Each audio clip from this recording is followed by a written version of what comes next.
Welcome to River City Plus. It is the show after the show, and today I have joining me Masha Sardari. She is a registered dietitian and nutritionist. She owns a company, Fearlessly Nourished, and we're gonna have a conversation that it's one that's been prevalent for like as long as I've been around, but sometimes it kind of ebbs and flows. But eating disorders, Yes, and that is one of your big pushes with your company hmm is treating people or making sure people are eating well, definitely. correctly, and all of that. So, hmm thanks for hanging out with us today. Thank you for having me. I'm really excited to be here. And so, we were actually supposed to meet a couple weeks ago during National Eating Disorder Awareness hmm Week, and circumstances didn't work out. So we're here today.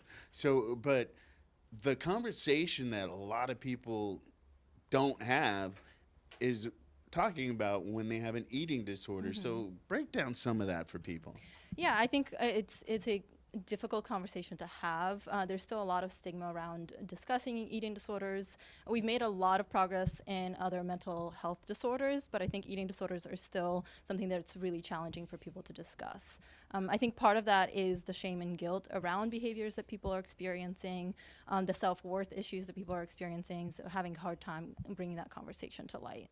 When it comes to eating disorders, a lot of times we're thinking of, maybe binging, purging, and hmm some of those, but there are different levels, Yes. which could even go into overeating as well, huh? Right. I do definitely look at it as a spectrum. Everybody's experience is very different. And although we have diagnostic criteria, each person experiences a different level or a different variety of symptoms. So how do we start these conversations? How do you get? hmm Because I'm wondering if people come to you, are you hmm like that one? They're like, I've tried everything on my own. hmm I need somebody that can really be a guide for me. hmm So how do these people? Let's just say they haven't come to you yet. I'm Right. having a conversation with a friend of mine, and I know things might hmm not be great. hmm How do I broach that? Like, hey, should we have a conversation about your hmm diet? Yeah, I think we want to approach it as non-judgmentally as possible. Offer support and ask in what way can we help them, and then offer resources as well. I think sometimes it's hard to have those face-to-face conversations, but maybe just sending over a resource to them to read about and realize they're not alone and that help is available. What about when you put it out there and it starts like a fight? And then how do we kind of, Mm-hmm. it's like, look, I'm trying to look out for Right. you, but Mm-hmm. that's, yeah, that turns into a whole nother thing. Definitely. I think that that speaks more about relationship building, right? And finding the right time to bring it up and being mindful of how we are discussing it. So with that eating disorder, talking about eating disorders, how can, does that affect relationships? Definitely, definitely. I think a lot of what we do socially has to do with food, right?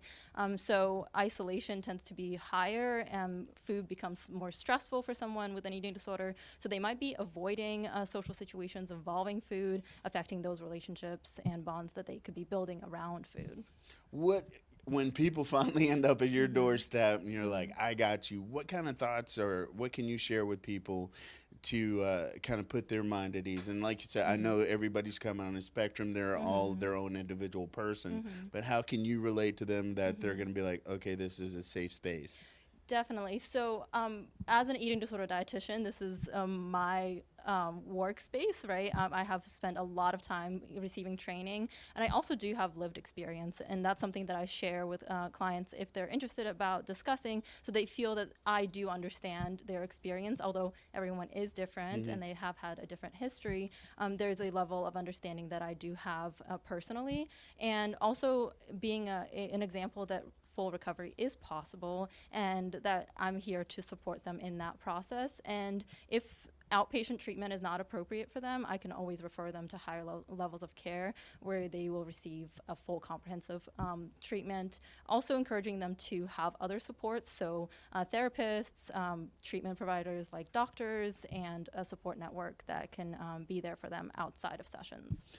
The hard thing, I think, and I've learned this in the last year or so through some of my own journey, is finding your relationship with Mm-hmm. food. Mm-hmm. Because some people, it's like Like I figured out and a lot of people I think is like I'm bored. I'm gonna go look in the fridge. Right. I'm gonna go eat this. Not even hungry, but it's like Mm-hmm. just something to do. But then you get people that are just like so averse to it, like ah.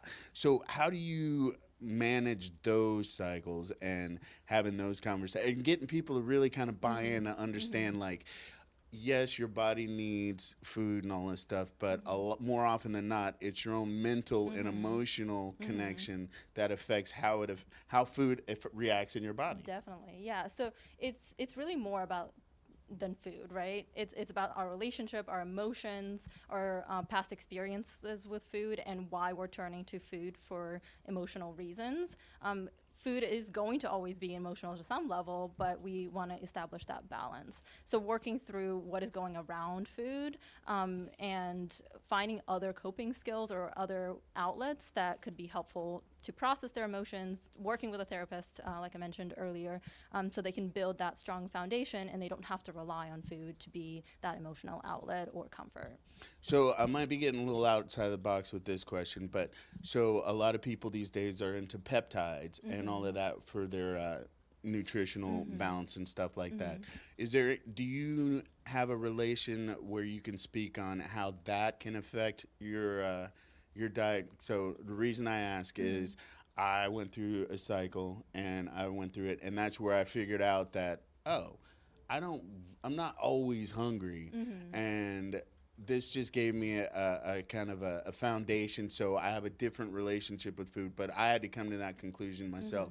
So back to my earlier point, when it comes to like peptides and that kind of thing, do you find any correlation with what you're doing, or positive, negative?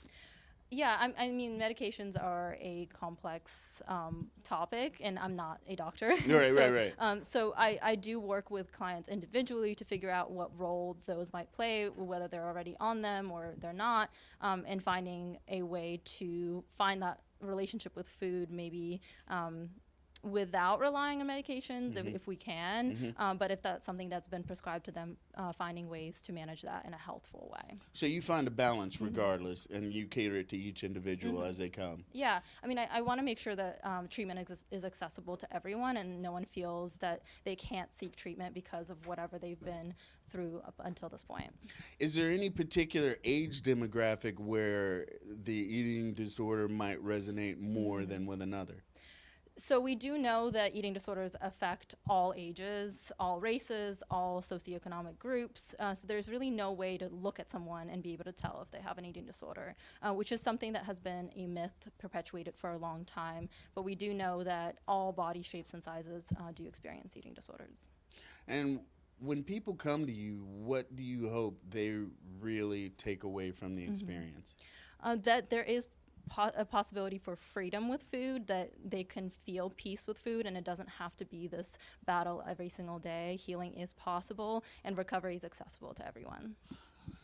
Going back to conversations, once somebody goes through the process, how have you seen that they've been able to speak to others more openly and maybe give other people a little bit of a light, like, hey, I've gone through this, and so it's like you're paying it forward on some level? Definitely. I think having a personal experience makes you understand it at a level that maybe others don't, and your voice does matter, and you can support other people too if you're at that place in your recovery.